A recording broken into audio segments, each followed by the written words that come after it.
Hey, this is Joey with Helping Others. Today we're going to be talking about my Lexus RCF 2015. I wasn't necessarily looking to buy this car when I bought it back in March of 2023, but I guess this is going to be about 9 months later.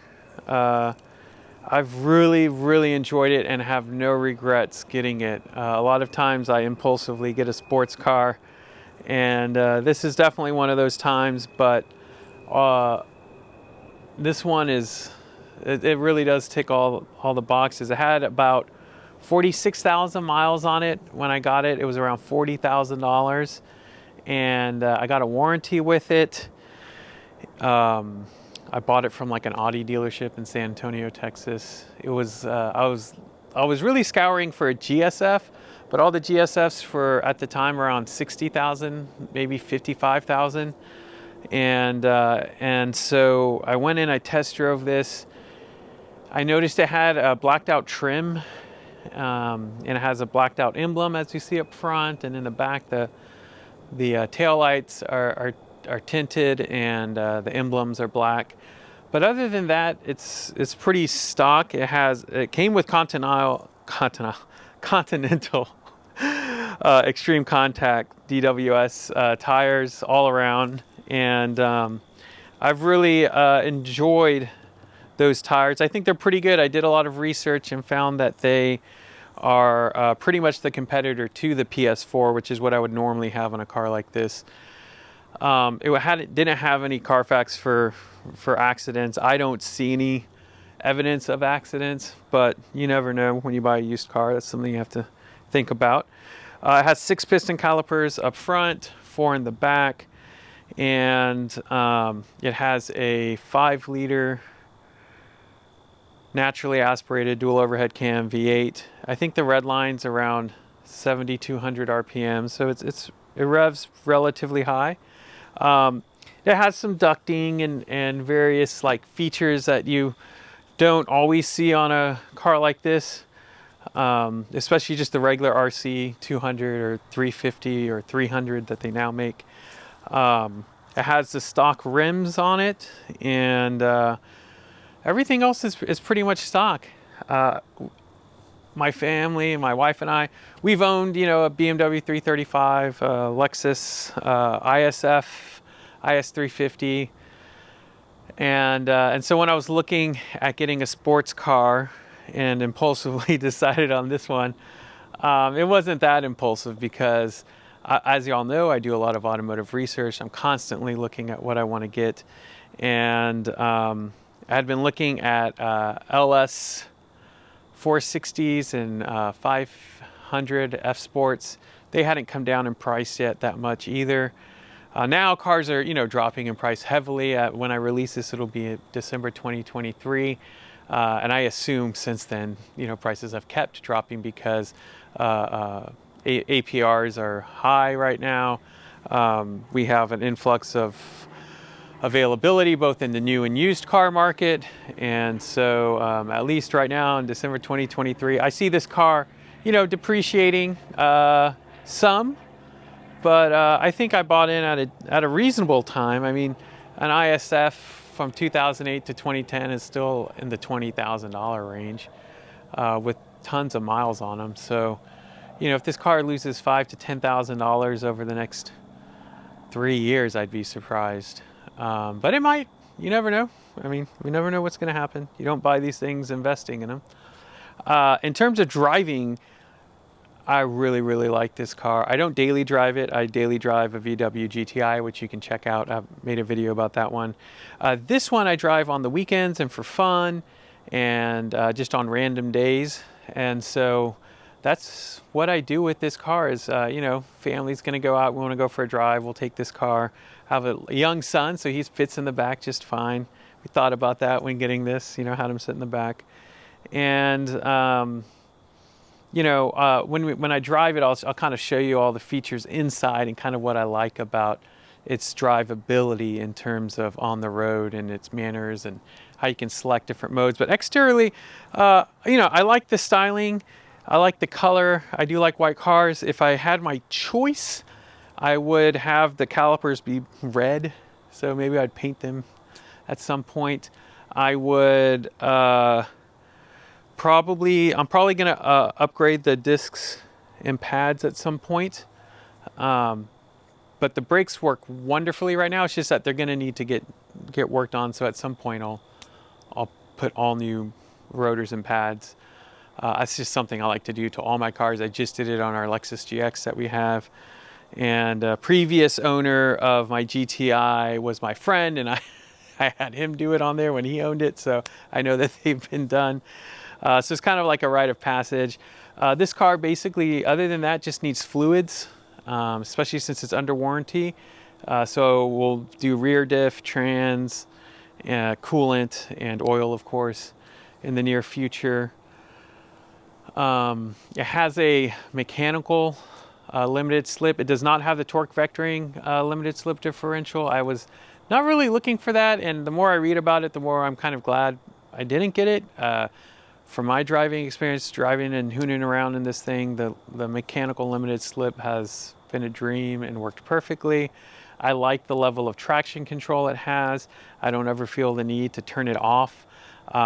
If you really understand the Sport Plus mode in this car, you rarely need to put it in manual. There's very few times that you need to put it in manual.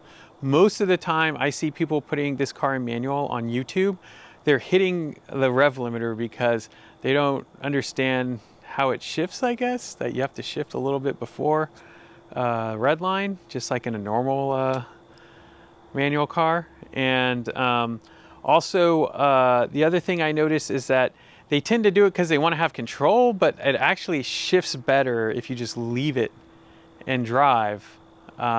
It also downshifts very, very intelligently when driving spiritedly. And it also, I mean, on the track, it downshifts well from what I've seen. I don't plan on tracking this car in the sense of going and doing a full DE day, but I would love to go and just take it to the track and see how it feels, just to get a sense. There are a couple of videos online about it, but I'd like to experience it myself. I already have the car. I'd also like to take the GTI out on the track and see how it feels. So we hopped in here just to kind of get a little closer and show you the engine bay. As you can see, it's just a normal layout. It does have a painted intake, and the intake is metal. So I didn't know if that was stock or not, but it turns out it is.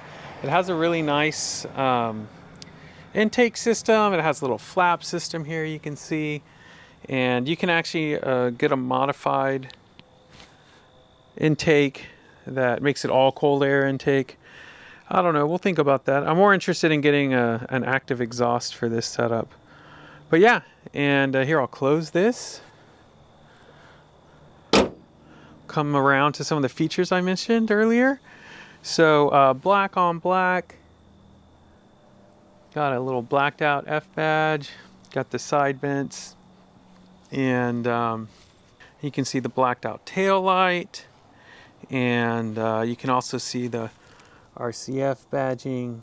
You'll also notice that it has like a glossed blacked out instead of a flat blacked out balance on the bottom. And there's also a Lexus badge that's been blacked out. Overall, I really like the look and design of the car. It's very functional.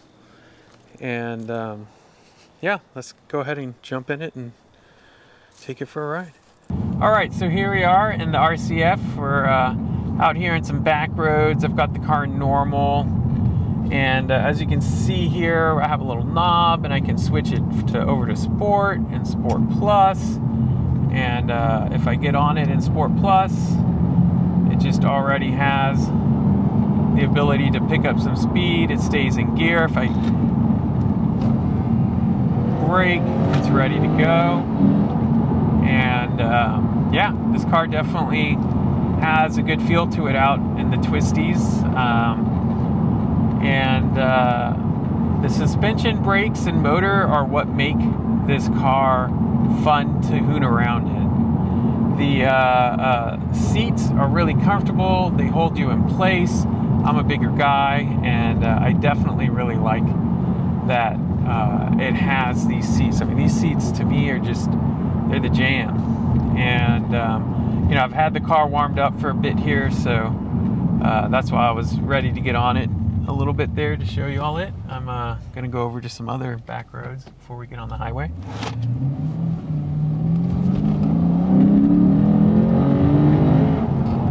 And the other thing I like about this car is that while the suspension is harsh, it definitely lets you track the road, feel the road. This is not a Lotus Elise. It is not light and nimble. It is what I would call heavy and planted, but it feels planted. You feel the rear gripping the back and holding it in, and you feel the front tracking the road with enough feel, but not so much feel that, you know, it's you know, coming through and being a telegraph. Now, some people, obviously, if you wanted that, you would get an Elise, or you'd get a Ferrari, maybe a Porsche Boxster. This being a Lexus, it just doesn't do that. I mean, that's just not something that this car does. And you can like that, you can not like that. But for me, I wanted a reliable car that I get in and I just drive, and I'm not wondering when the next service is, when the next under warranty thing is covered, if I'm under warranty, and all of those kinds of things. And if I'm out of warranty, you know, how much I need to be putting aside each month to cover the expenses of my car. You know, Porsche owners, that's definitely one of the things that I've seen over and over again. People have to account for that. And there we go, that's nice. This car just feels great, by the way, on these back roads. But you know, this being a Lexus, the brakes, engine, and motor are what kind of set it apart from a normal Lexus. You know, most Lexus are going to have a really posh, quiet, almost, I call it a washing machine-like experience. I mean, they just work. This car does that, but it has definitely a lot more soul. Does it have as much soul as the German cars? No. I will admit that. I've driven many German cars. I've driven M3s. I owned a 335. You know, they are going to have a lot more spirit to them. This car, though, has enough. You know, enough that for someone like me who, you know, I have the GTI VW, that if I want to go really get into the twists and use a momentum style car, I can go do that. If I want to have something that's just planted and I can really hoot around in, this is it. It's a really fun car, and it's not going to cost me an arm and a leg to use. You know, it's not going to be something that I'm getting in it and going like, all right, fingers crossed, let's go for a drive. You know, I watch so many of these videos of people buying salvage titled or rebuilt supercars or Porsches or Ferraris or Lamborghinis and Audis, and they get them, and then they're just waiting for it to break, waiting for something to happen and having to have that big bill, and that's how they make their YouTube videos. But oh, that sounds great. But in this car, you don't have to do that. You just get it and drive, and you're going to be thinking about, like I said in the stand-up, you're going to be thinking about tires, brakes, and fluid changes. You know, those are going to be the big things you're going to do in this car. And anything else, you know, this car's under warranty. It's a 8-year-old car. It's a 2015, so an 8-9-year-old car. And, you know, you can literally put it into eco mode and hyper mile this car. You can get 30 miles to the gallon on the highway. It's just a really, I don't know, I just really enjoy all the different aspects of this car. Right now, I've been hooning around all week with this car, shooting these videos, and I'm at 19.3 miles to the gallon, and that's with like having gotten on it heavily multiple times throughout the week, and really fine-tuning how I wanted to shoot this video. So yeah, I guess, you know, make sure y'all leave comments. Any questions y'all have, I'm happy to answer. The purpose of the videos that I'm making are just to document the cars that I have, because I'm a really big car enthusiast, and I do own cars with intentionality, and this car definitely fits, you know, one of those intentions, which is to have a fun car that's reliable, very quick. I mean, I won't say it's fast, because now fast is like you know, low 11s, you know, high 10s car at this point. So having a 12-second car isn't necessarily a fast car anymore. It's just a quick car, which is fine with me. I mean, you know, gets me to where I want to go really quickly as is. And so yeah, you know, I really enjoy this car. I love the modes it has. It doesn't have launch control, but if you know how to drive a manual car and you know how to drive a automatic car, you know that you just put your foot on the brake, and you know how to launch it, because since the car has traction control, you really shouldn't have to do much to launch it, especially because this car has a sporty launch control sporty traction control built in.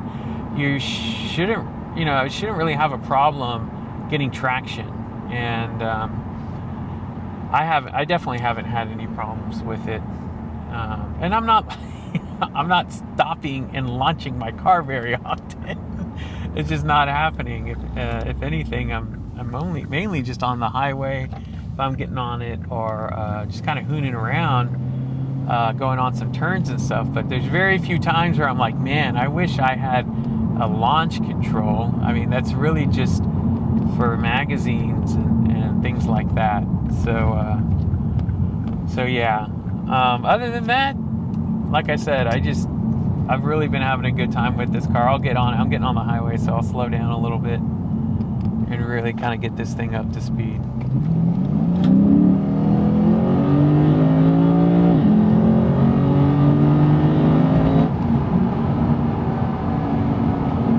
And like I said, it's a fun car, you know.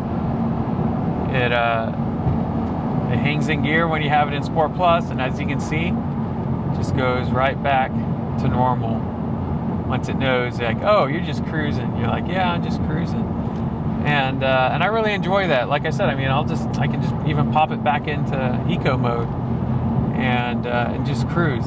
So when I go to Houston or Austin, it's always a fun time to take this car out when I'm driving around town or picking my son up from school and I've had a stressful day or something like that. The stereo on this thing's awesome. The windows down and the sunroof work really, really nice. The sunroof is an external sunroof. It doesn't go in. It just pops up over, which I didn't realize when I got this car, but now I know, so that's neat. And yeah, I hope y'all enjoyed this video. I'll provide some exterior shots, and y'all have a wonderful day.